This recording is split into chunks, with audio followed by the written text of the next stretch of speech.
In your packet is the memo for the continuation of the multi-jurisdiction winter maintenance program that we entered into in 2017 and 18 as a pilot program.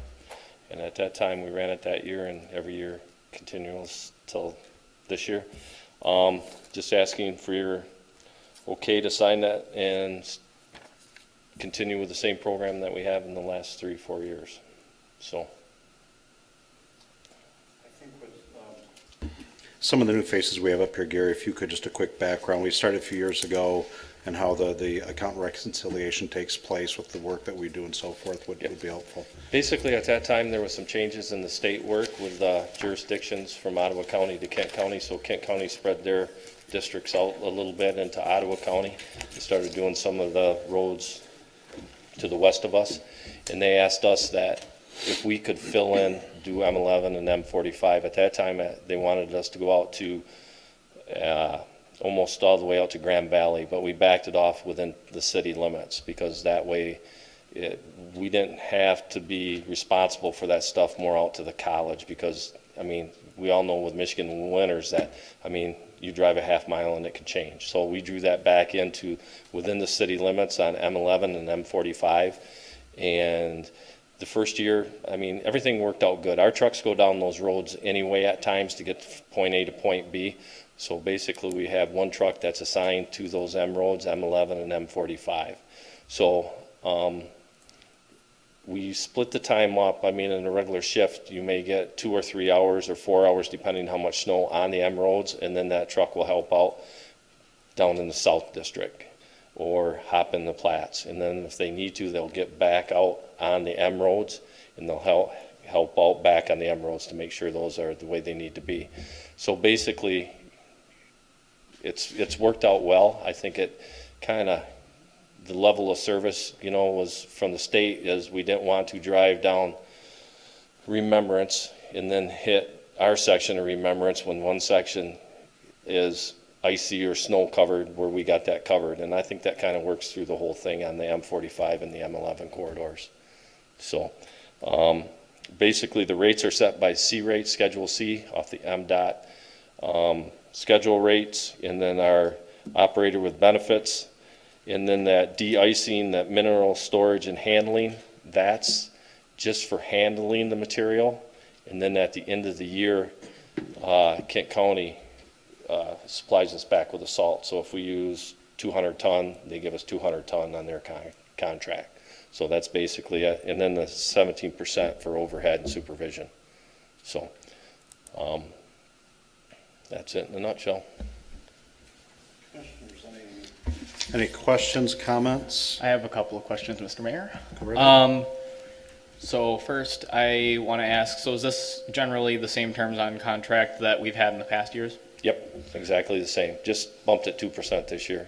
So I've heard some less than exciting remarks about the rates at which we get reimbursement on these contracts. I guess, how do you feel about the rate at which we're getting returned?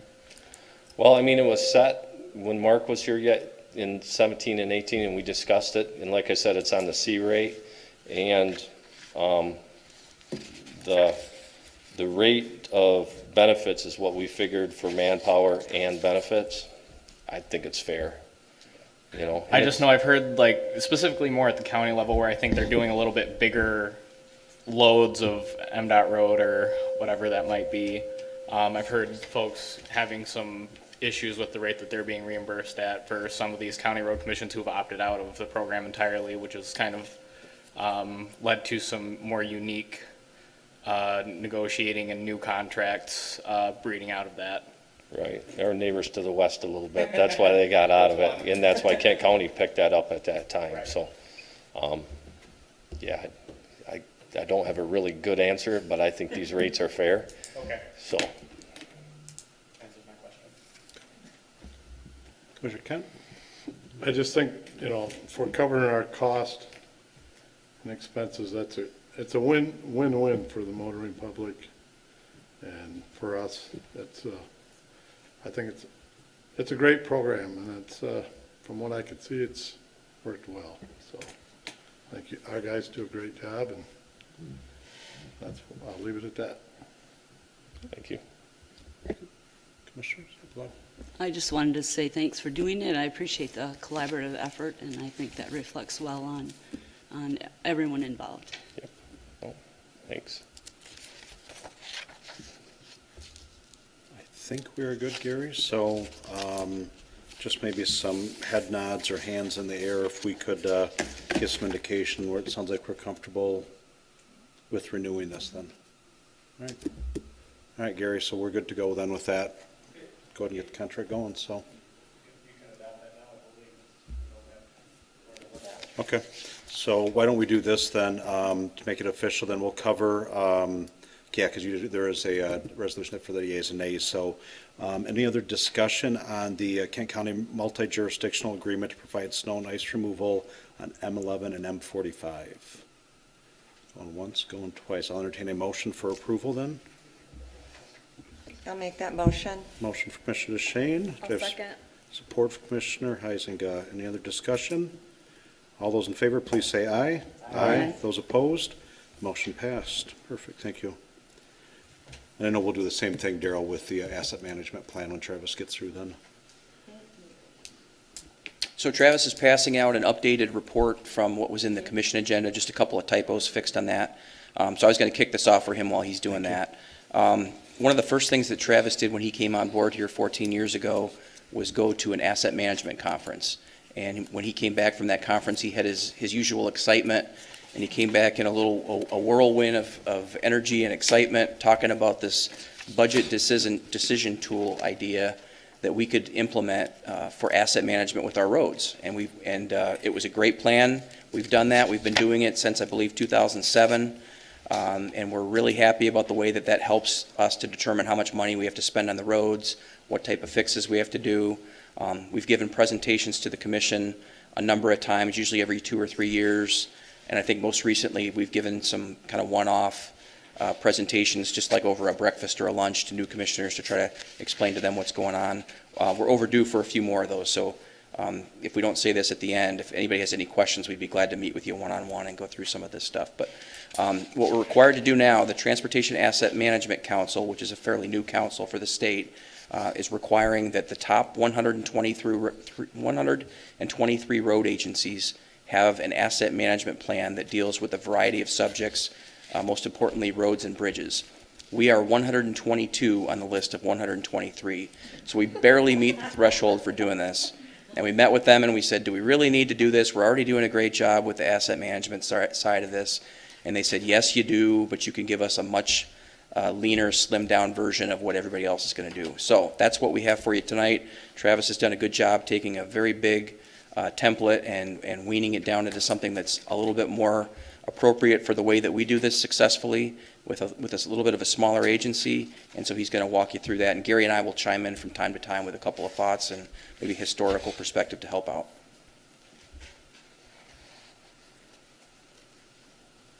Yeah, so that was a good introduction by Scott. So as Scott mentioned, the Michigan Transportation Asset Management Council has a requirement for the top 123 size road agencies, of which we barely meet the cut, to submit a written transportation asset management plan. And so what's in your packet is a cover letter from me, the actual 16-page plan, and then a resolution that we'll be bringing to you next Monday night to pass, to fully accept the plan, so that we can submit it to TMC.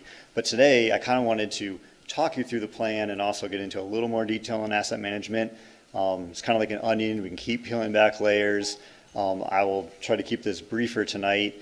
And if you're interested in going deeper on some of these topics, like Scott said, please contact us and we'll go out and talk you through it further.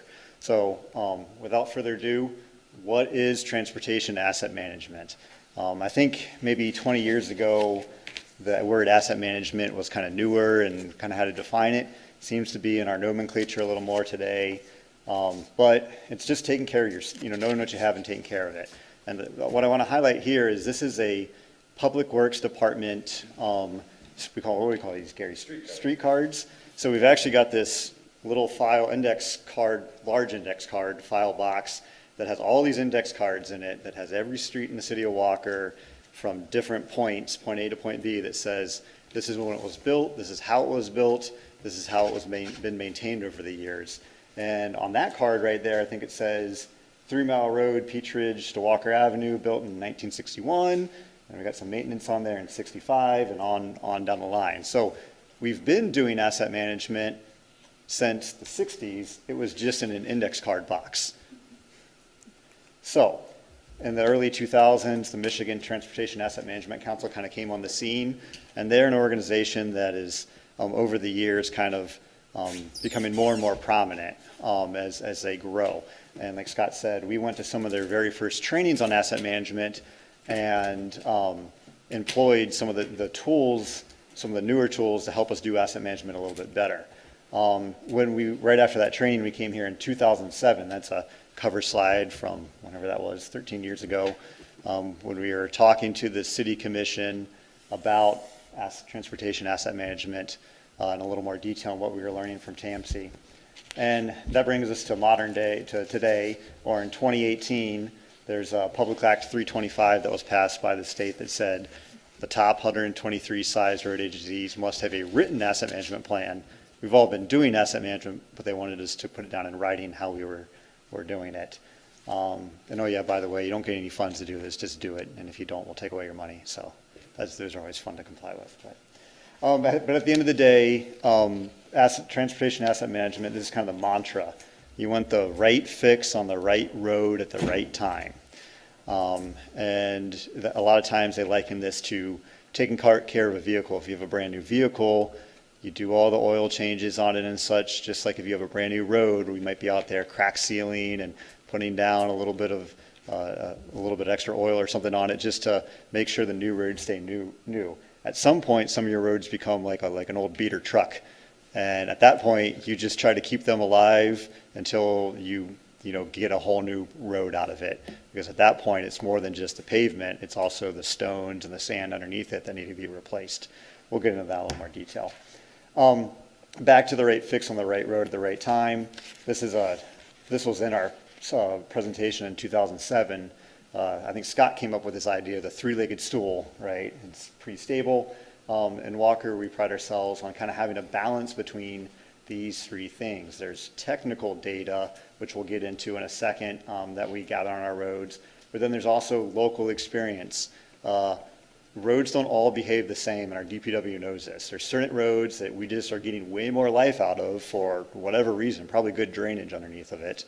And other roads that don't quite last as long as you would expect them. So the local experience side is really important in project selection. And then, of course, there's political considerations. We can't just do road projects in one ward. We need to make sure that it's spread out throughout the city. So we try to employ a balanced approach when trying to address the right fix on the right road at the right time. So, Public Act 325 of 2018, that requires a plan. What's required to be in the plan? It's required to have 8 components. And if you notice in our plan, I number them 1 through 8 straight through there, so we track right along with it. An important note on this is it's just motorized transportation. Non-motorized components are not included. Now, we obviously have trail plans and sidewalk plans that are covered in other areas. It's not required by TMC, so we're going to report on what they're asking us to report on. Of these 8 items, there's kind of 2 main ones, pavement and bridges. Transportation asset management really began with pavement, because that's what everyone sees. But bridges are these points in space that cost a ton of money to maintain and to build, and when they decide to get bad, as we know on the Walker Avenue Bridge that we recently removed and replaced with an at-grade crossing, it can be really costly to work on them. Those are the 2 big ones in the plan, and so they have these 5 things that we're required to report on. All good asset management starts with your inventory. What do you have? What condition is it in? What condition do you want it in as your goal? What's your strategy to do that? And then how are you measuring to make sure that you do it? And so I'll talk you through these in more detail. When we get down to the next 2, per the law, it's culverts and traffic signals. Well, culverts is more of a road commission term. We have a lot more stormwater infrastructure in the city of Walker, so we renamed that chapter to stormwater. That one you're not required to have as much detail on. They really want you to kind of start getting your arms around basically the inventory, and then what's your goal? It's usually to kind of maintain the status quo, and what's your strategy for that. We'll go over that in further detail. We then get down into the others, like don't forget about this stuff, financial resources, risk of failure analysis, coordination with other entities. The financial resources is a really boring section that just says, these are how TAMC defines revenue and how it defines expenditures. And we are required to report into their categories. We might have different categories here locally, but we're required to report into their categories annually. Risk of failure just says, hey, what are your critical roads and bridges? So we'll go over that. Are you coordinating with other water main, sanitary sewer, the Drain Commission, other road agencies, private entities such as gas and electric, telecom, and how do you do that? And then proof of acceptance, which is actually a two-phase thing. You actually have to sign, that the mayor has to sign the plan, and then the city commission has to pass the resolution so the mayor can sign the plan, and then I can submit it. Nothing like waiting until the last minute, right? So it's due October 1st, and so that's the date I'm working against. So I'm here today, and we can come back next Monday to address any further questions there are and to ask for the resolution. And then it's required to be resubmitted every 3 years. The good news is once we have this, as long as TAMC's happy with it, we shouldn't have to make major adjustments to it as we go forward, but we will continue to try to improve on it. Okay, so pavement. This presentation, I'm going to try to spend a little more time on pavement and bridges, and then we'll go a little faster as it goes on, because this is kind of the meat and potatoes of it. This looks like a complicated Excel spreadsheet, but it really isn't. So this is the tool that we first learned about back in 2007. I'll walk from the upper left-hand corner. So this is our City of Walker Road Asset Management. We call it a budget decision tool. In the plan, it lays out the formal name for it, which I don't even know off the top of my head because I call it the budget decision tool all the time. And we call it that because we feel it's a good tool to help us set road budgets. And this should be noted that this is just an example. This because of the plan, I'm just going to want to show an example of how it works. So step one is your inventory. How much road do you have? Well, our roads break down into major and local. Majors are like 3 mile, remembrance. Locals are like your neighborhood streets. And then each road has a different number of lanes, 2 to 5 on the major and 2 or 3 on the local system. And then you have a certain number of center line miles of the roads, and then you have a certain number of lane miles, which is just the number of lanes times the number of miles equals the lane miles. So we subtotal them and total them, and I'm just going to say we got 278 lane miles of road in the City of Walker. So that helps me get my arms around how much pavement I have. Is it exact? No, because when we get to intersections, things flare out, but it gives us a really good idea of what we're aiming for.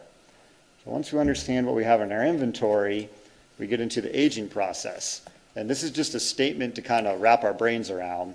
Is every year the street network ages 278 lane mile years. If I take 278 lane miles, multiply it by 1 year, every year it's a year older. So I'm just saying every year the City of Walker ages 278 lane mile years. So then we get into step 3, which is our maintenance and repair options. This is like our toolbox. We can do something as little as sealing cracks, something as big as ripping up all of the pavement, gravel, and sand and reconstructing the road. They obviously have vastly different costs, and they also give you different life extensions on it. And the blue numbers in the middle are what we input. So in this example strategy, I would say if we reconstructed 1.5 lane miles of road throughout the city, we'd just replace the pavement on 2.5 miles. Maybe we did 2 inches overlay on some more of our country roads on 7 miles of street. There's it on down the line. You fill in the blue numbers, and it calculates out how many lane mile years you've gained. 292. Well, that's greater than 278, so that's a good thing. And then it tells you what the cost is to get there. That cost right there, that total cost of around 1.25 million, that's about the number we need to kind of hit that around that zero number that we've learned over the years. And then the analysis is just saying, it's just doing, you gained 292 lane miles, it aged 278, you're at plus 14. Plus numbers generally mean that your road should be getting better. Negative numbers mean they should be getting worse, and 0 means you should be maintaining the status quo. So It looks like a little bit of an intimidating tool, but when we slow down and work through it, it really is beneficial because it kind of helps us figure out how much money do we need with an appropriate mix of fixes here. And that's important to highlight. It would be very tempting to just crack seal everything and run our numbers sky high, but we have to have a mix of fixes throughout this tool for it to actually work. And that's our budget decision tool. So that's kind of our inventory and our strategy. So what about our condition and measurement? That's where we use something called PASER ratings, and it's an acronym for Pavement Surface Evaluation and Rating System. And it's taught through the Michigan Local Transportation Assistance Program. And this is a graph, and blue is our major road system, and green is our local road system.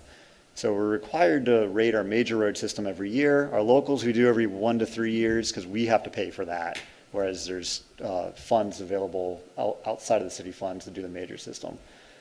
And so we've graphed them from 2007 to modern day, and you can see that we kind of had a decent drop between 2007 and 2011, and times were tight economically. We weren't really investing in the roads, maybe to the level we should have, and we kind of went from this upper 6s rating right down into, a mid-5s overall. And since then, we've been doing a pretty good job of maintaining the status quo, and it's been fairly level. So this is a good tool for us to look back throughout history to see how we're doing. So this is how the plan in written form says we use the budget decision tool as our inventory and strategy. We use PASER as our condition and measurement. And what's our goal? Okay, this picture's in the plan. This once again, it looks like a complicated graph, but we'll talk through it. It's called the pavement deterioration curve, and the important thing is to look at the red line and how it drops off like a cliff. When you get around that 4 or 5 category, there's a little bit of debate on when it actually drops off. But PASER has a scale of 1 to 10, and 4 is kind of the line. That's where we kind of start calling things poor, because when you get below a 4, that means that you're into the gravel and sand beneath the road, and it costs a lot more to fix it. So what is your goal? You really want to stay above a 4, because it's way more cost efficient to just, and less of a nuisance to the public, to just work on the pavement versus getting into the gravel and sand. So in the plan we identified, we'd like to stay above that line. So where are we? In 2007, we were there. And then in 2019, that's our major and local. Our locals are trailing our major system slightly. So you can see we're kind of getting kind of close to it. We definitely don't want to be slipping below the 4 is what I say in the plan. Right now, just to go back, we're at 5.8 on our major and 4.9 on our locals. So the goal is to stay above 4. That's pavement. Now I know that's like a whole mouthful, and I can go into way more detail than that, but I got to keep going and be respectful of your time here. So bridges. Bridges is a little bit more organic of a process on how we do our inventory, condition, strategy, measurement, goals. We're lucky in Walker in that we don't have a ton of bridges. We are down to 7 bridges that we have jurisdiction over. And I'd like to, and with a big asterisk at the bottom of, there's the North Park Street Bridge over the Grand Rapids, over the Grand River is under Grand Rapids jurisdiction. So they inspect it and they call the shots on how they think we should be maintaining it. They include us in the discussion, but we're a 50% funding partner on that bridge. As far as the state's concerned, it's not our bridge. As far as we're concerned, yes, it is a bridge. But every 2 years, we have to go out and do a full inspection on these 7 bridges. And I work with Mike Tenbrock over at the Kent County Road Commission. He's done a great job. He's like an expert bridge inspector. And then I'm there as a local knowledge. And we inspect the bridges.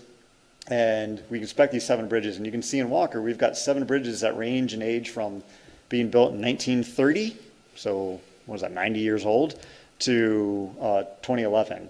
And over on the right-hand side, you're going to see this National Bridge Inspection System rating.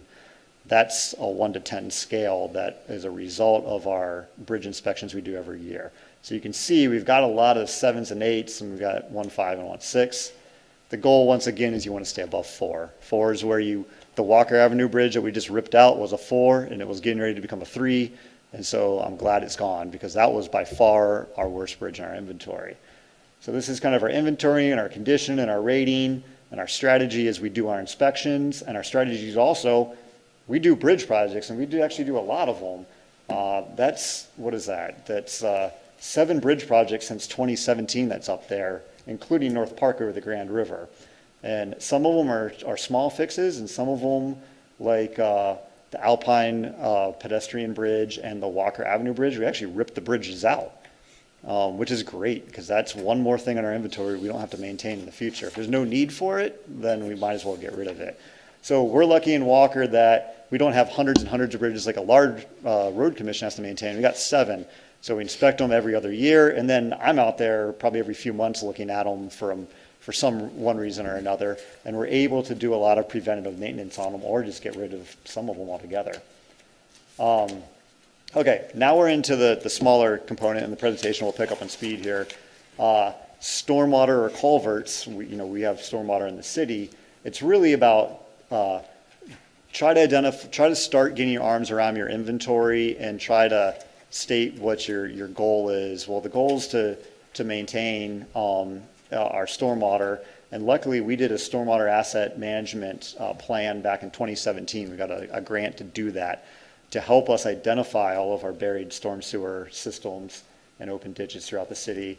I just put some inventory highlights in both the plan and on the presentation. It's important to say that there's other jurisdictions in Walker. Some of the drains and ditches are Kent County Drain Commission owned, some of them are Walker owned, some of them are private.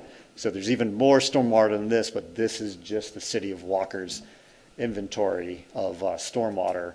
And like I said, that's really what we're trying to highlight in the plan, is the inventory side. Same thing on traffic signals. It's really get your arms around the inventory, and what do you want to do? Well, in Walker, we want to maintain our traffic signals and upgrade to mast arms when possible. So that's a picture of 3 Mile and Walker, where we recently upgraded to those mast arms. Those are the metal poles. I think they have a pretty nice aesthetic to them. But getting your arms around the inventory is to the left there. That's an Excel spreadsheet that I put together a number of years ago and have been maintaining. And I'm not going to read through it all, but I think it's important to highlight we have 34 traffic signals within the city of Walker. But there's only 13 of them that we have 100% say on, where we own all 4 legs of the intersection, or all the legs of the intersection. Other one, there's a lot of jointly owned traffic signals where we're having to partner with MDOT, the Road Commission, Grand Rapids. Just going through this inventory process, though, I updated it in anticipation of this plan, and this had a nice effect in the fact that, I reached out to MDOT and I said, hey, here's my updated inventory. I just want to bounce this off your records to make sure we're good.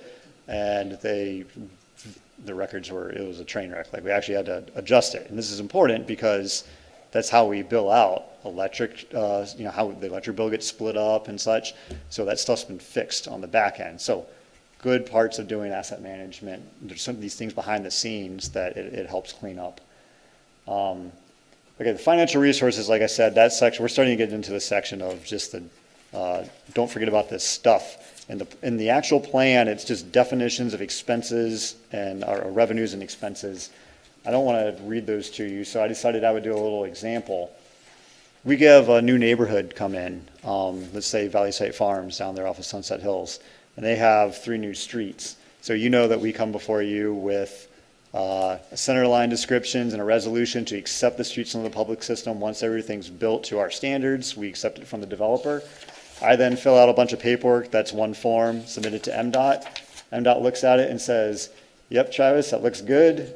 We have upped your major and local mileage in our Act 51 funding system. And that's important because that goes into formulas that determines how much money we get from the state to maintain our roads, which helps us on that budget decision tool and the budgeting. Well, then they don't just give us money for free.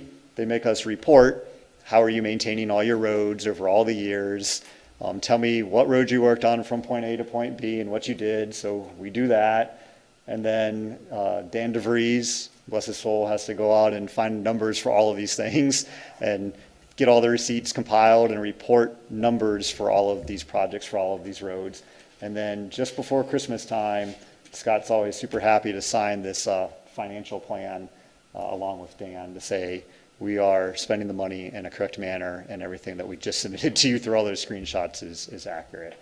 So that's not what's in the plan is just definitions of revenues and expenses, but there's a lot behind the scenes that goes on as we check these boxes to make sure that we stay in compliance with our Act 51 funding. Okay, risk of failure analysis, they asked us to ID our critical roads and bridges, and you can't say all of them, right? They're all critical depending on your perspective.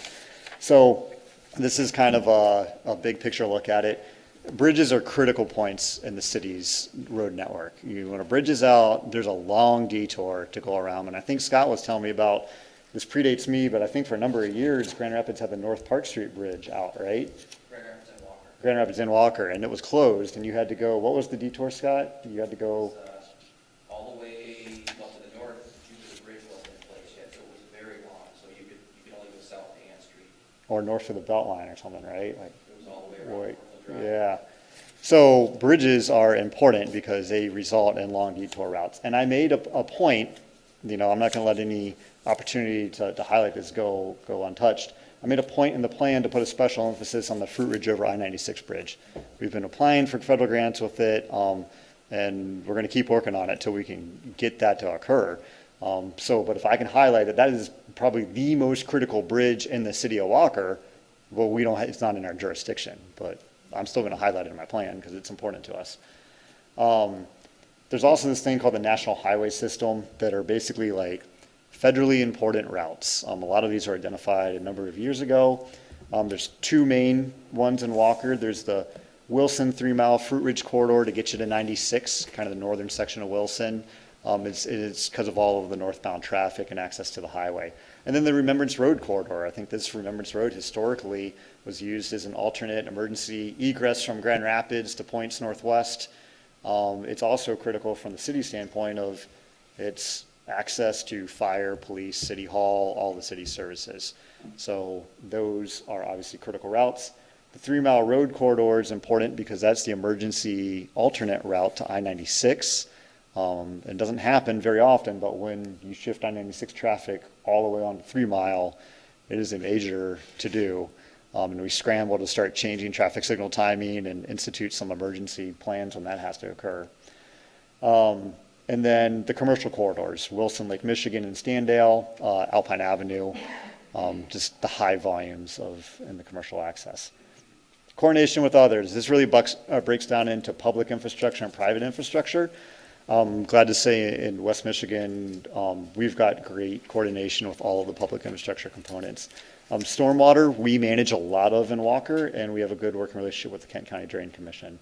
Water main and sanitary sewer, we work with Grand Rapids almost on a daily basis on various topics of water main and sanitary sewer. And traffic signals, the city of Grand Rapids maintains Walker's traffic signals for us. We still get a say in how timings are adjusted and stuff, but they have the technical experts on staff, and we talk to them a lot. We also talk with MDOT on our jointly owned signals.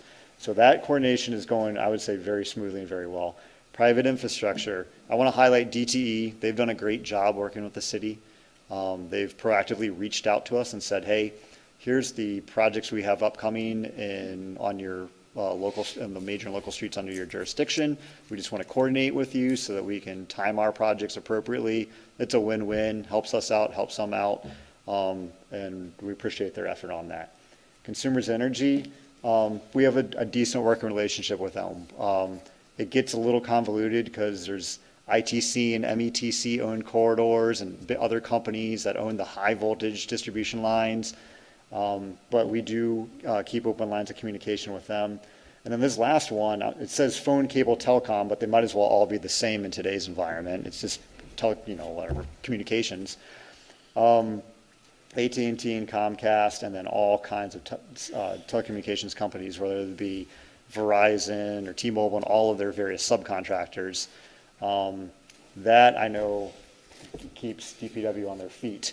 Because these guys are running fiber like there's no tomorrow because we're obviously using it a lot. And we do everything we can to work with them and help them out, but at the same time we need to protect our road right away, and we don't want their lines going through somebody's water line or sewer line or something like that, and that has occurred, and we've got to make those fixes. Luckily, we've got Jacob hired, and he has done a great job running around and tracking these guys down. And do you have your permit? Where are you going from point A to point B? We want to get you in our records. So I think I think we're right sized as a city to be having good coordination. We don't have this massive jurisdiction where we kind of lose control of what's going on. We have enough boots on the ground to kind of keep control of this stuff. And then there's an asterisk on railroads. It's not in the plan. As we were going through this presentation, Scott said that'd be a good thing to put in there because we do coordinate with multiple railroad agencies, as we know on various projects. And we know them, have the relationships with them, and continue to coordinate with them. So the last slide on here is just a reminder of the two-step proof of acceptance. The resolution on the right will be here next Monday night to help answer any questions after you have a chance to kind of read through the plan and ask for you to pass the resolution and sign the plan so that we can then submit it. In the meantime, if you catch any more typos or anything that we have in it, or you have any comments that you'd like us to try to incorporate in it, please let us know, and I'll be working this week to get those wrapped up. But hopefully this plan gives us a nice, well-rounded overview of transportation asset management, right? I just spoke for probably too long on just transportation asset management, and you can imagine how you start applying asset management to all other kinds of things like buildings and vehicles, and it's a really large topic. So with that, I'm going to end with this slide from 2007. Brings back good memories when I had more hair, Scott had more hair. And we're standing around the road debating how to fix it. Scott's curious when lunch is. And our old city manager, Kathy, decides that she can make a decision and fire us. So hopefully that won't occur tonight, but I will open it up for questions at this point. Thank you, Travis. Yep. Commissioners, questions, comments? Yeah, I have a quick question. Great data, really a lot of work you can tell that you put into this. When you were talking about rating for roads, you said that if it gets to a number 4, that's when it needs to be evaluated. That's when it seriously needs to be evaluated. Is that the same rating scale for bridges? Yeah, so we don't want, there are roads and, well, we don't have any bridges below 4, but yes, it is the same for bridges.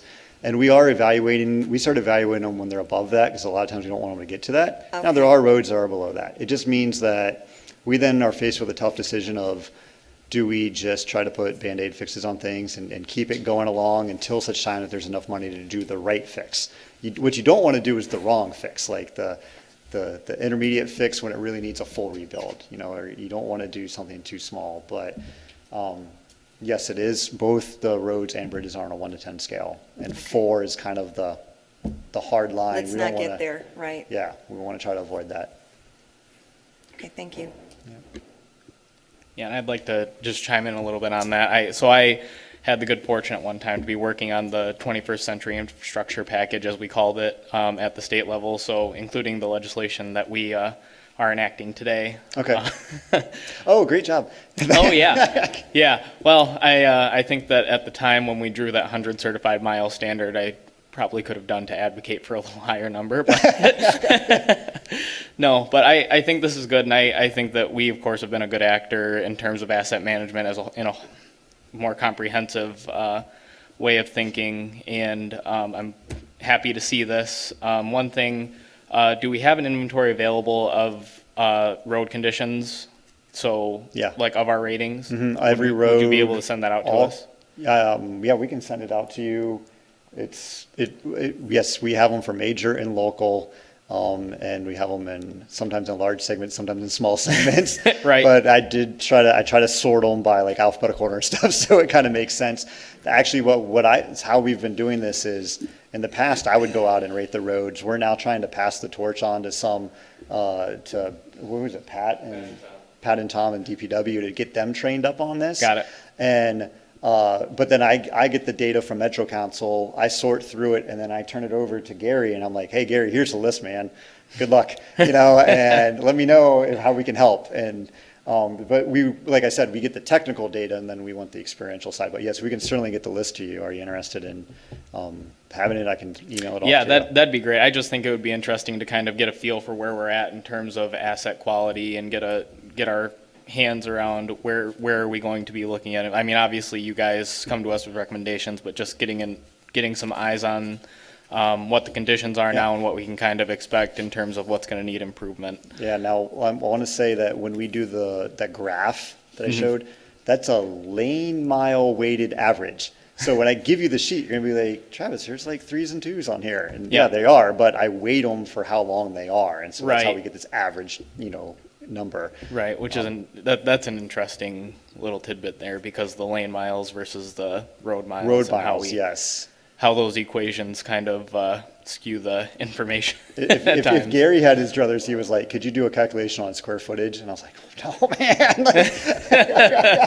Square yards, yeah. I think convert it to that'd square be a lot of yards. fun for everyone involved. Because that's ultimately what it is, right? We deal in square yards, but lane miles is a step in that direction, so Yeah. yeah. Okay. I think that's all I have for questions at this point. I've got other stuff, but I can not bother the I will send you, commission with I will send you the list, Steve, and if you want to sit down and we can, all 3 of us can, or 4 of us can chat more about, we can do that Yeah. then too. No, but all in all, good plan. I'm happy to see it. Thank you. Commissioners, any other questions, comments? Commissioner Kent? Yeah, I'd just like to say that it's a good plan and it brings awareness to what we got out there and everything. And the tough part I have, Steve tells us we gotta do it, but we gotta pay for it, If we get some money out of him, but Oh, keep working on it. I didn't like that either, Dan. But no, all in all, I think it's a good program. Thank you. yep, thank you. Commissioners going once, going twice. So thanks a lot for your work on this. I can see, as everyone said, what's gone into it. And although it hurts to be right at the bottom and have to still right at that cutoff, Yeah. I think it's really become a really valuable tool for us to get out, gather that data and have a strategic plan around fixing our roads. One thing I wanted to just kind of bring up as a question, and I don't know if you have an answer today, or if it's something we can maybe come back to at another time. It just looks like we have had a pretty steep drop there over a couple of years, and I was curious I'm gonna go what back real quick. happened there. Yeah, Sorry. from A lot of- 2008 lot to of- 2011. Yeah, I gotta get there soon. And then again, on the red line where you're showing, we're kind of dropping down from 2007 again to 2019. It looks like we've been on Yeah. a steady decline. So I'm just curious, maybe if, there's what happened there, or what do we need to know, or? Yeah, so these are 2 graphs that basically tell the same story in a different manner. But I'll go back here. Big picture wise, the way I understand it is just, I think times were tight financially when we kind of first started the program and we weren't investing at the same time. At the same time, we're still also trying to learn how this tool. One of the lessons we learned right out of the gate was like, we need a good mix of fixes. We can't just do the cheap, easy stuff. We've got to do the big road projects too. I think we kind of got our arms around it after a few years, but you can see how a little bit of disinvestment can drop it fairly quickly. Is there something you want to add to that, Scott? Yeah, I think in 2007, we had an economic downturn that really hurt us. So we had disinvestment in the system. We turned back some grant projects, so we didn't get that extra free money that we usually get. So you start to see a drop. And in 2009, it looks like we kind of held our own. That was the ARRA, the stimulus. Oh, yep. So we got some free money there. That helped out. But again, times were tough, and so we just didn't have the money to invest. But the beauty of this asset management approach and all the data is that we can see it happening, so we know not to let it get any worse. Right. And I think from that point, the city commission and management and engineering and DPW all work together to say we can't let this drop any further, because once we start hitting things below 4, it's almost unrecoverable. When you get, this is one of the things we didn't talk about, but like that last picture that Travis had that showed the road falling apart. Oh, It's a great example of this plan's not just about spending money. Sometimes it's about not spending money, because you don't want to go out and overlay something like that and have the overlay only last 2 or 3 years. You want to spend the overlay in a place where it's going to last, it's going to create life. Sometimes this is the hard decision. Sometimes we get to 4s and 3s and we just say let it go. Let it go, let it get down to a 2, because we're going to have to reconstruct it either way. So let's not waste any money on that. we got to let it go, but it still needs to be drivable. And that's kind of what this picture's hinting at, like, how do we make the most use of our money. Yeah, in and this if you kind don't of a mind if I situation. jump in on that one, I've seen some state and some interstate highways that have gotten to that level of condition that they have done the overlay on. Yeah, it looks good for a few months, right? Yeah. But you also have to take into account that, fuel prices, oil prices, if you look at materials and some of that, some of the raw material for asphalt at some of those point in times are hard to find. Yeah. Good base oil that they use on asphalt material. So, I mean, cost of doing the roads and, has kind of leveled out in the last few years too. So that's one point. Lot easier, like get a lot more asphalt when gas is at $2 a gallon than when it's at $4, because asphalt's, like you said, part of this oil refinement process. Another important factor in there is the ability to obtain grants through the Metro Council and other agencies. Some years we're very successful, and we may have 1, 2, 3 grants, and that all is reflected in there. Other years we don't have a project for 2 or 3 years, and it's all local investment. And then 2008 and 9, when the economy was more in the struggle, we didn't put as much money towards local events. I think that's another reason why you see that variation throughout the years as well. Commissioner Glamble, do you mind if I jump in with one real quick before I forget it? Yeah, go. So I know that back in, I think, 2010, so we, at the state level, we do a lot of talking of road condition in terms of good, fair, poor. Yep. And so we don't necessarily look at the actual PACER ratings. We just kind of made it really simple for ourselves so we don't have to think too hard when we're 1098, looking at it. 765, 4 and below, yep. Is it good, is it bad? And I guess, so I'm looking at our PACER ratings going, that kind of took a dip, 2007 to 2010, and then kind of stabilized. But I know around 2010, we had changed our definition of what constituted a good road versus a fair road. Now, is that reflected in the PACER ratings, and we should actually see a steeper decline, or is that not reflected there, and the PACER ratings are true to the condition of the So roads? the beauty in how we do our analysis is we use the numbers 1 through 10, right? So we didn't, but I remember what you're talking about. I remember at the Metro Council, there was a debate over what was poor. I think they said 4 was a fair and 3 was poor. And we were like, you can't say that because you're getting into the gravel and it's super costly. That's poor. So Yeah. yes, that's why you got to be careful with the names of good, fair, poor, because you're just lumping numbers into there. Right, and So- I know we use that as a tool to maybe calm some concerns Yeah. at a certain time about road conditions. So I just. But and- it is interesting how you kind of work to your measurement tool, right? So if you have a good, fair, poor, and they've got breaks at like 8 and 5, a lot of times you're just working to get into the minimum. Just get me into that next category. We spend a lot of time at the state level trying to get to fair when really our conditional standard should be probably good. You're Numerical. also rating the worst part of the road in the segment. Right, which is an excellent point. That is a very important point. Yes, you are wording, you're instructed that you're to rate the worst section. So that's why you can still drive on a 2 or a 3, because it doesn't all look like that picture. but good chunks of it do. And the segments, trust me, they come fast and furious when you're driving it. Right. It's like next, you know? Yeah, and my last thing, in terms of, these PACER ratings, 4 is where you start to, and that being considered poor condition or what have you, is where you start to run risk of like road failures and things like that, correct? And that's kind of why. You get into 4, you get into the structural distresses. So you might get things like rutting, more alligator cracking. It's hard to say a road failure because you could have a road in poor condition that could just drive smooth as could be until it rains and then all the ruts are filled with water. Right. So it's just kind of, but what it means is that it's gone below the pavement and into the gravel, and the proper fix just got a lot more costly. Yeah. Okay, thank you. Yep. Yeah, so I just wanted to follow up then. How often do you run this report, or is this like a month? Like how far are you looking at this data? So we rate our major road system every year. Okay. We do our locals every 1 to 3 years because Federal Highway Administration pays for the majors to be rated. We, out of our own pocket, have to pay for locals. Okay. So every 1 to 3 years, we kind of get new data on that. But it's rated and analyzed every year. There's obviously a lag in it, and this year it was even harder because the Metro Council just has to rate them on their own this year, and we can't ride along because of coronavirus. So, they'll rate them in the summer, and come early winter, I'll get the spreadsheets. Then I'll analyze the data and give it to Gary, and we'll start picking road projects. Okay. Yeah, I was just thinking in terms of scenario planning and future planning, since, it seems like we might be on the verge of another recession, just keeping in mind if we take another as steep a drop as we did in 2008, that's going to get us into some pretty difficult territory with our roads. So just, like I said, thinking about that scenario planning and what this might tell us about the future, and maybe thinking about that when it comes budget time too, where we are with our CIP and things like that. So just, Yeah, and we'll continue to do our best to stretch the dollars as far as we can on Yeah. it.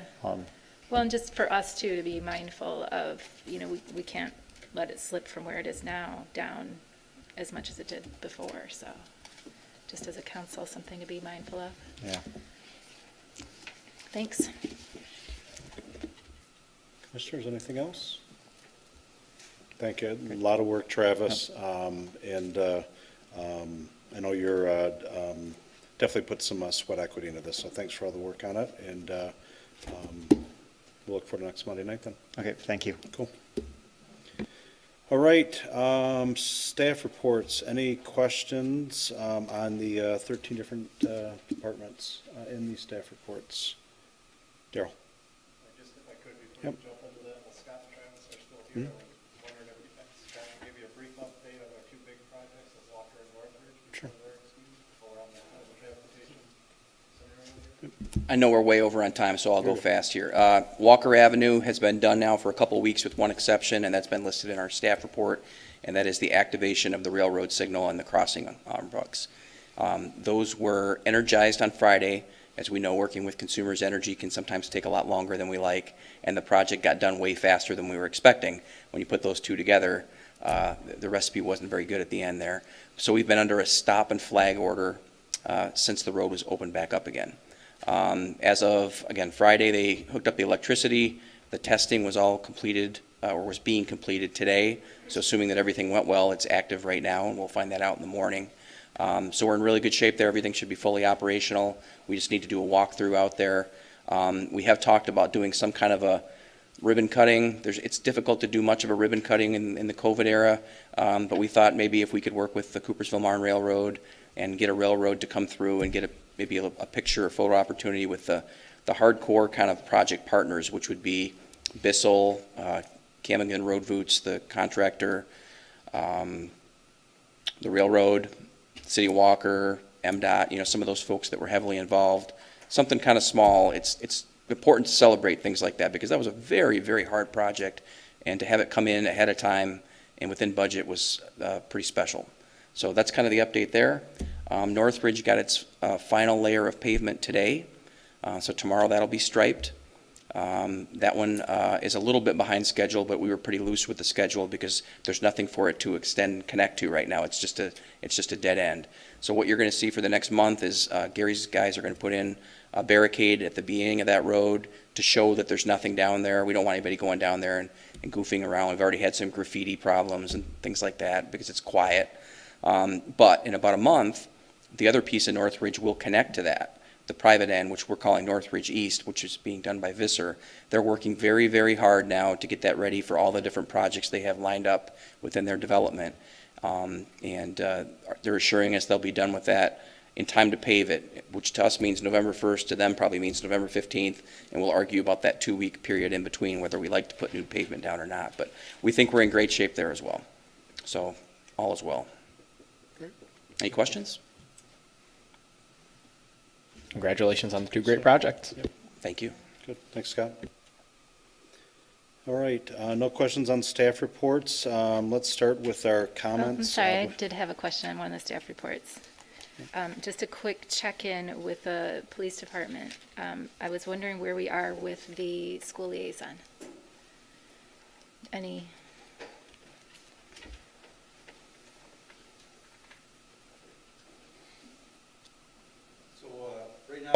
Our school liaison, community resource officer position is still unfilled.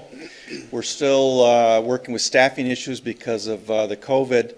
Our two new hires are still in the academy and just recently graduated. I think I shared with you on our staff report, just recently graduated last month. So we are two positions down because of that. They're in field training.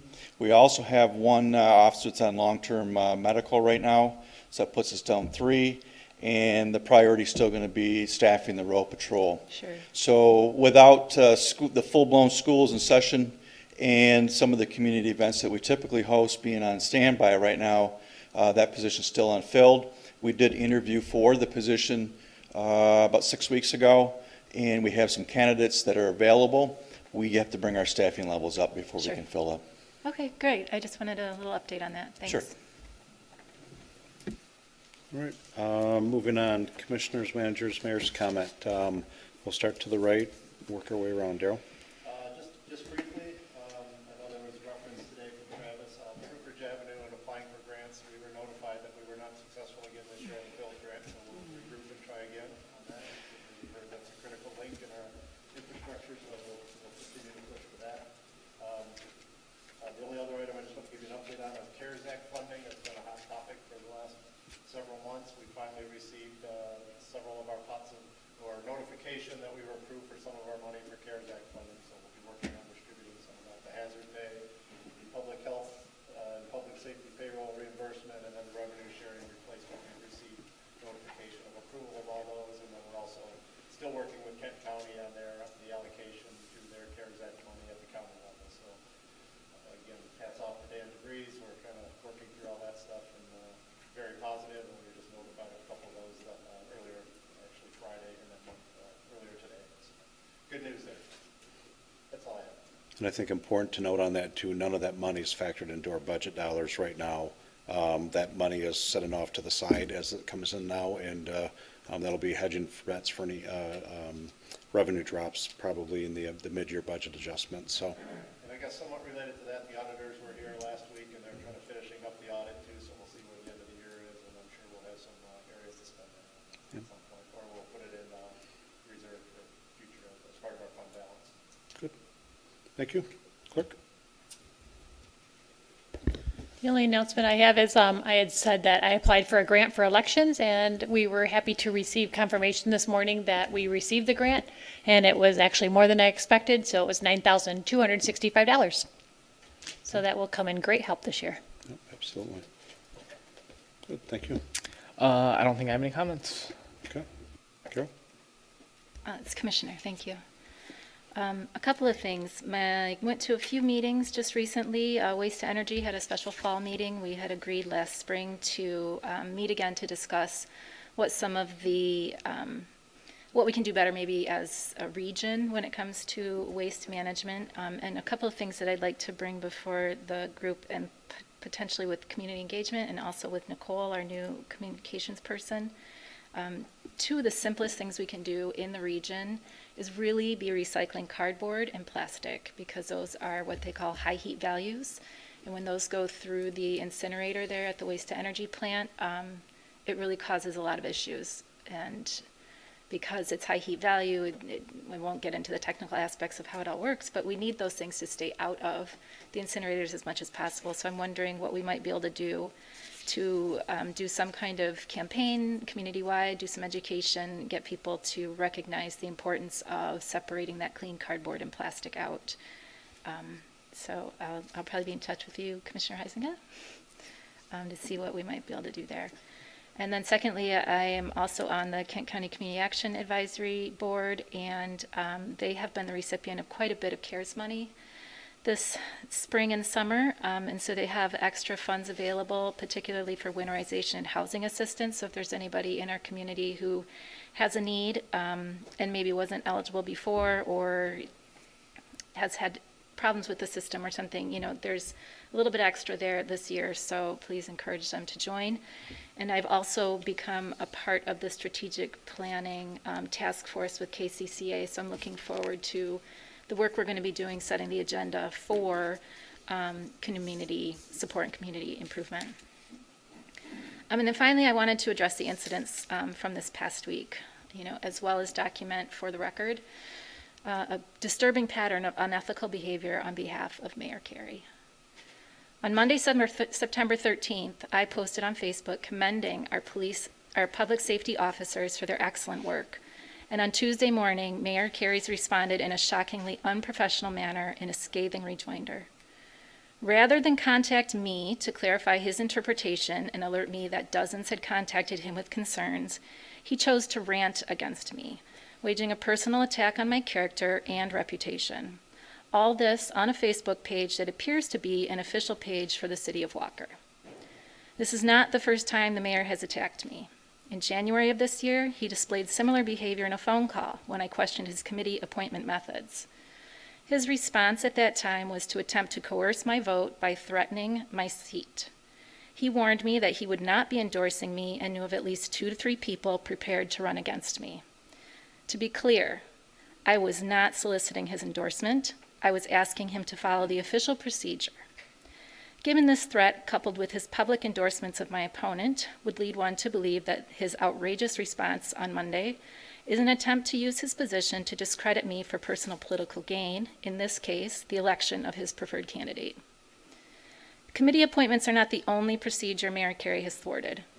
This spring, when we were holding commission meetings via Zoom, he changed meeting dates and times with only a few days' notice and without seeking approval from the commission. Another example of the questionable ethics is his wanton disregard for gubernatorial mandates regarding COVID safety precautions during meetings. He swore an oath to uphold the Constitution and government of the state. City Chambers is not the place for him to be making personal political statements of this sort. Going even further back, in the spring of 2019, he censored an article I wrote for the city newsletter without notifying me, depriving residents of valuable information related to the potential dredging of the Grand River. The article was written under the auspices of the Friends of the Walker Trails and summarized a presentation given by Dan O'Keefe, PhD, of the MSU Sea Grant Program. At that time, Dr. O'Keefe, a recognized local expert, presented to many local organizations and governments the environmental effects of dredging. Given the potential developer is a personal friend and supporter of Mayor Carey, points to another example of inappropriate use of his position to manipulate public opinion in favor of a personal acquaintance. Returning to Monday's comments, it's worth noting that about a year ago, Mayor Carey invited City Attorney Jeff Sluggett to review the City of Walker social media policy with the Commission. Yet the page he posted his comments on violates Section 4A, requiring a disclaimer on our pages. Without that disclaimer, it would appear his is an official city page. Finally, and perhaps most disturbing, is the way Mayor Carey privileges information amongst commissioners. He has not contacted me directly since the incident in January. Before then, he called fairly regularly to share city information or details related to projects and agenda items. He continues to make these phone calls to all commissioners except me. This puts me and my constituents at a disadvantage. I don't have the same information others do when it comes to decision-making or even urgent city security issues. A case in point is Monday evening. Although he contacted other commissioners regarding our police situation, I was out of the loop. Section 7.7 of the city charter addresses removals by commission and states. When the commission shall be satisfied from sufficient evidence submitted to it that such officer has been guilty of official misconduct, willful neglect, or of gross inefficiency in the performance of his duties as an officer of the city, the commission shall take action for his removal under proceedings permitted by state law. I don't know that any of these incidents taken alone would satisfy those requirements, but I would ask that the commission consider an official sanction based on a pattern of reckless negligence. I would also like to suggest that we bring in a third-party facilitator. They're available through MML, and they can help us arrive at a set of shared professional expectations and working norms so that this does not continue. Thank you. Mr. Groders?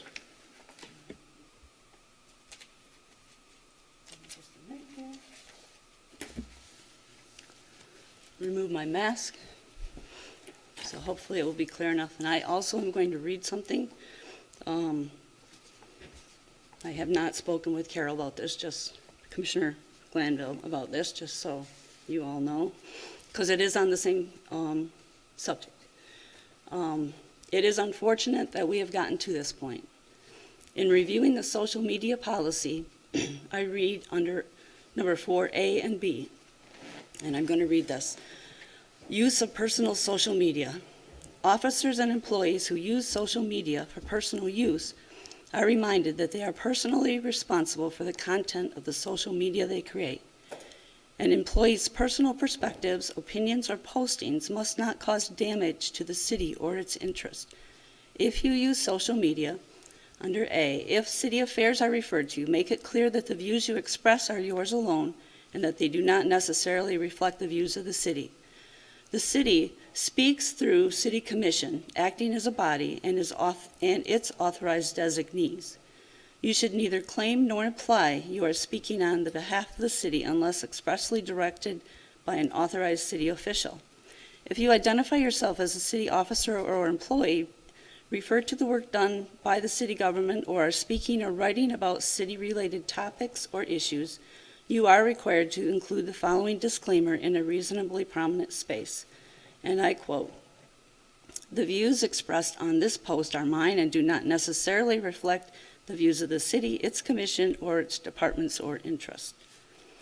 Under B, 4B, all city officers and commissioner social media profiles or pages should be discussed with the city manager or his or her designee prior to publishing. These profiles will be treated as personal pages and should follow the same policies.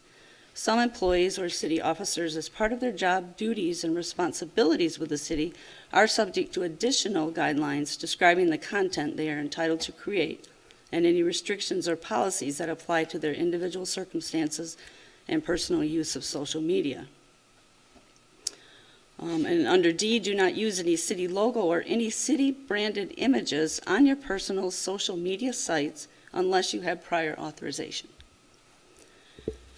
So that ends my reading of the social media, that portion of the social media policy.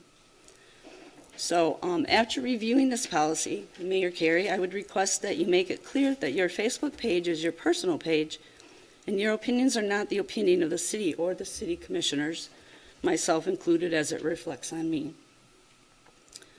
I believe that reiterating these previously approved policy guidelines, which we approved as a commission within the last 3 years because I was a part of that, I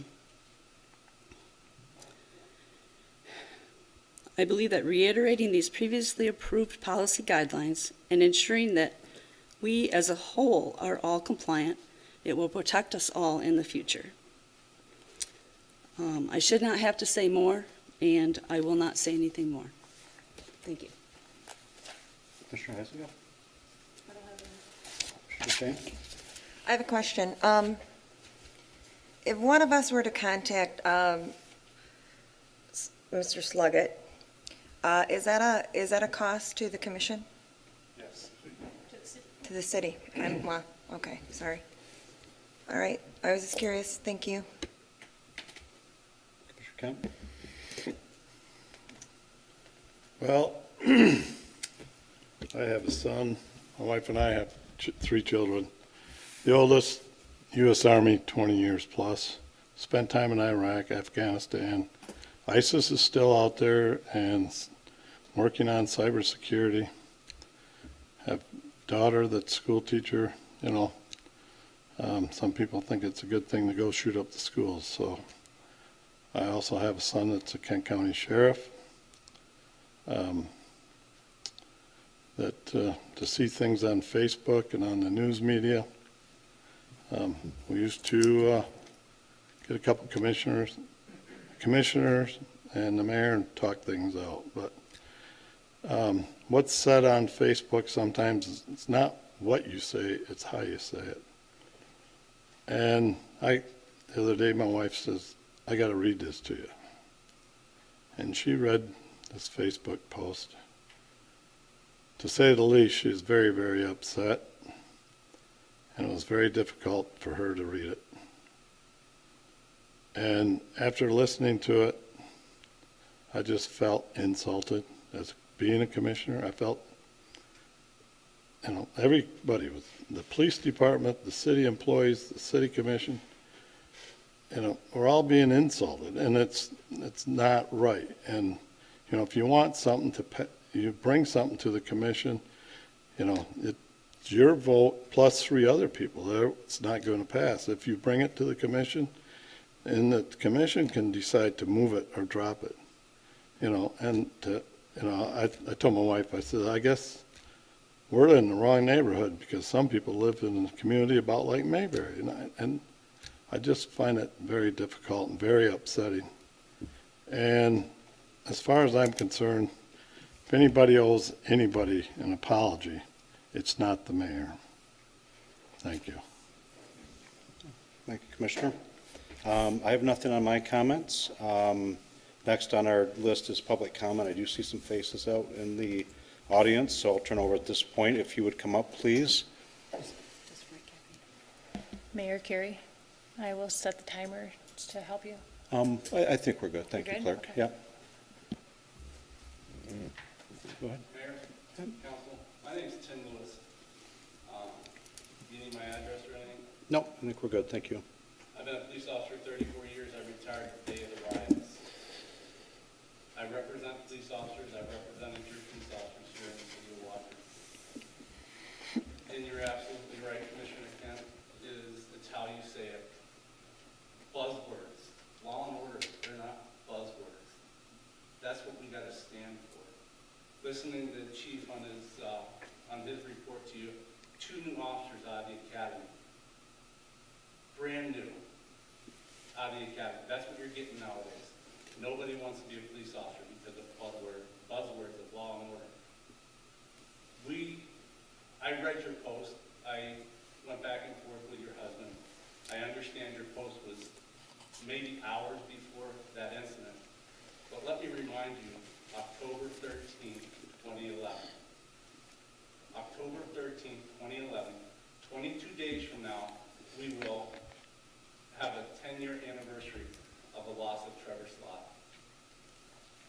Many of you guys might not know, I developed the shirts, I sold the shirts all on my own time while working, representing police officers, working full-time for Kent County. I spent all my time doing it by hand in coffee shops.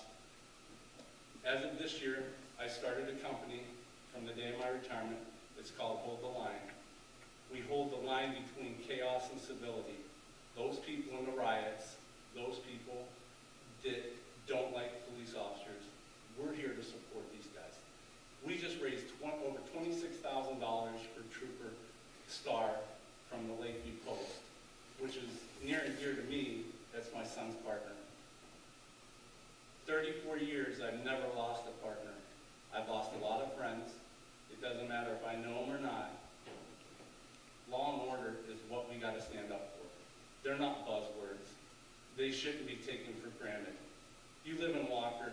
Yeah, you have a lot of retail frauds. You have a lot of traffic violations. But you have some serious stuff happen in this city. You got a police car that's shot up. You got an officer that's shot at. You have 4 police cars that are damaged trying to take these people out. We're damned if we do, damned if we don't. If we would have shot that guy, we would have been in the news. Heck, by the end of the week, we could have been prosecuted because we don't know what's going on. It's going on all over the country. And you guys as elected officials need to stand up and not use buzzwords. Stand up behind your police officers and support them. It's crazy that we're living in this world that we live in. And I'm ashamed that your comments, they're not buzzwords, they're true. You don't get all the information that comes through the police department. They give you a summary of what happens. Yeah, there's a lot of retail frauds out there, but there's also a lot of bad stuff that happens. If you look back 3 weeks ago in Lowell, that poor young police officer left Muskegon Heights to go full-time in Lowell because he didn't want to deal with what he had to deal with over there. Within a week or 2 at the city of Lowell, he shot somebody. That's how quick it can happen. It doesn't matter where you live. I'm just appalled, and I think that, Facebook is a great source of information, and you're in politics. You gotta have thick skin, no matter what. People are gonna say stuff. You just gotta be able to deal with it. So that's my comments. I wish you guys would support your police a little bit better. Thank you. Thank you, Mr. Lewis. Point of order. How long are the comments supposed to be? We don't restrict the commissioner comments to a time frame. We don't either into the general audience. They've sat here long enough. Okay, just checking. Okay. I just wondered since the clerk offered to run the timer. we're good. Anybody else?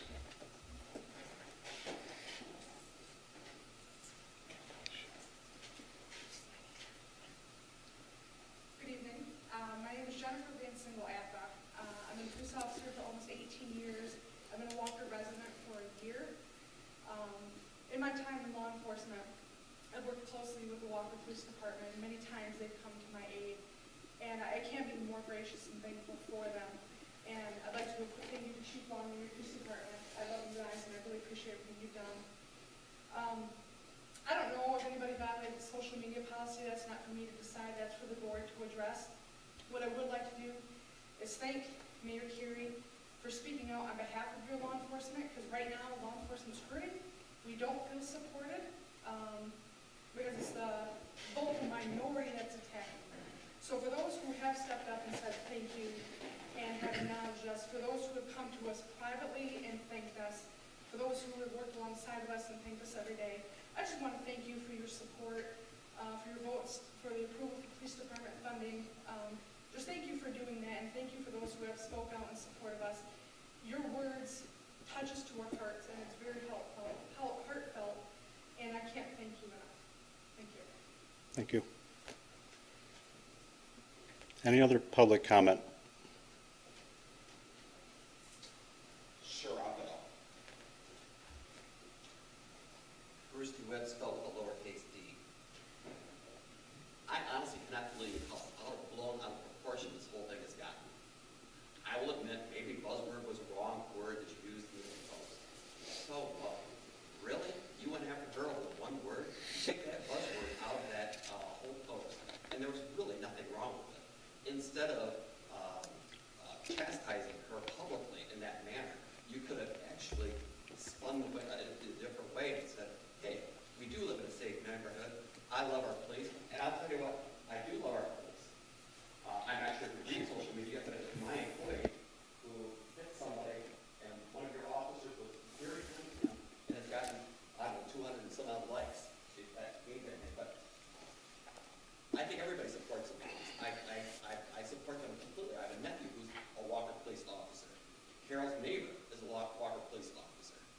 I just can't believe how blown out of proportion you brought this whole thing, Gary. I just can't believe it. With one word, all you can do is take out the word buzzword, Carol, and you would have had it. But you had to take that one word buzzword and blow up. Can't believe it. Thank you. Any other public comment?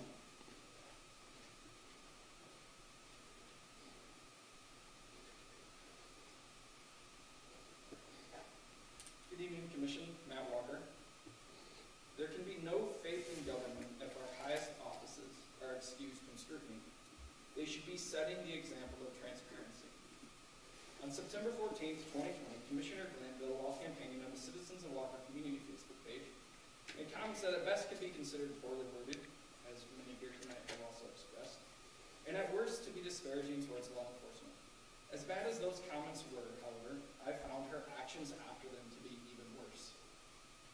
After her comments were made, many took to the same public community platform to express their displeasure with her comments, myself included. Not long after making my post on the Citizens of Walker page, I was notified that I had been censored by an administrator of the page. This administrator, ironically enough, was none other than Commissioner Glanville's spouse. You see, Commissioner Glanville, her spouse, and Bruce DeWitt are the only three administrators for this exceptionally large and public community page.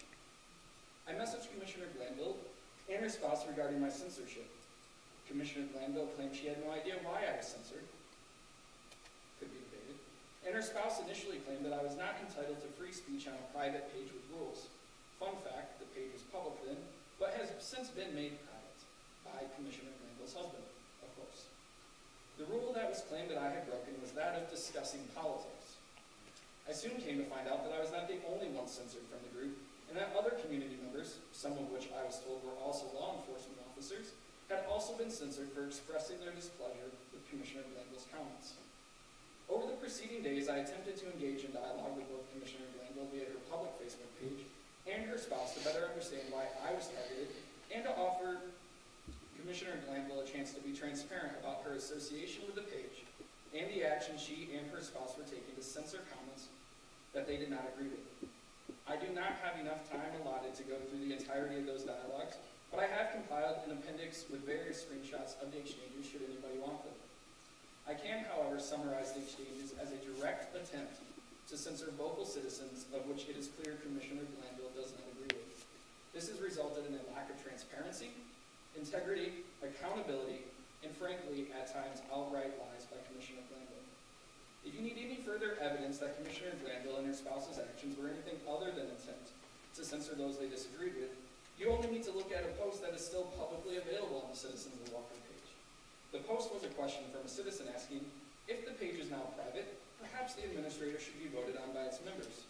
This was met with a response by Administrator Bruce DeWitt, in which it was a photo. Excuse me, I'm sorry, can I just cut in quick? How is this commission business? It's public comment, please Okay. allow.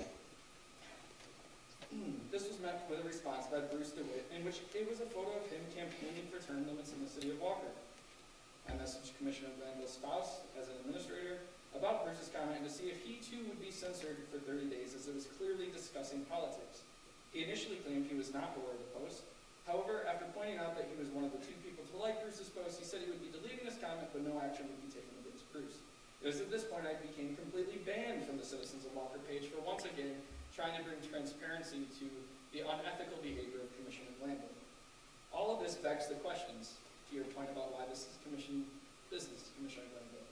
Should elected or representative officials be an administrator of the largest communal and public platform for the citizens of Walker? Should their spouse? And where is the accountability and transparency if that is the case, especially when citizens are attempting to express their displeasure with said elected official? Therefore, I call on Commissioner Glanville to apologize for her and her associated parties' actions towards the various citizens they have attempted to censor over the past week. I call on her and her husband to remove themselves as administrators and restore the Citizens of Walker page to a public communal page as it has grown to be. And I call on the mayor and the city commission to consider taking formal disciplinary action towards Commissioner Glanville for her blatant censorship and disregard of the rights of the citizens of Walker to publicly disagree with her and hold her accountable. Thank you. Thank you. Any other public comment? Okay, next. My name is Tim Sobey. 100% support all the police we have here. I think you have to ask yourself, if you don't support them, what kind of community would you want to live in anyway? I'm trying to imagine somebody running 100 miles an hour up Alpine. What if that was one of your loved ones that pulled out in front of them? I mean, a woman pushing a stroller across whatever. Police would have been damned if they do and damned if they don't. If you stop them, you shoot them, you can't do that. What's the right thing? If you put a camera on me 24 hours a day, anybody that knows me, I guarantee you I will say or do something that shouldn't be recorded, okay? Everybody has a camera nowadays. There's no way to get away from it. Some of the comments that are out there, I would say, if you feel that it's that bad, I would suggest to you to go through the proper steps and become an officer, and I think you can do a better job. Thank you. Thank you. Any other public comment at this time? Okay, with that being said, our meeting stands adjourned.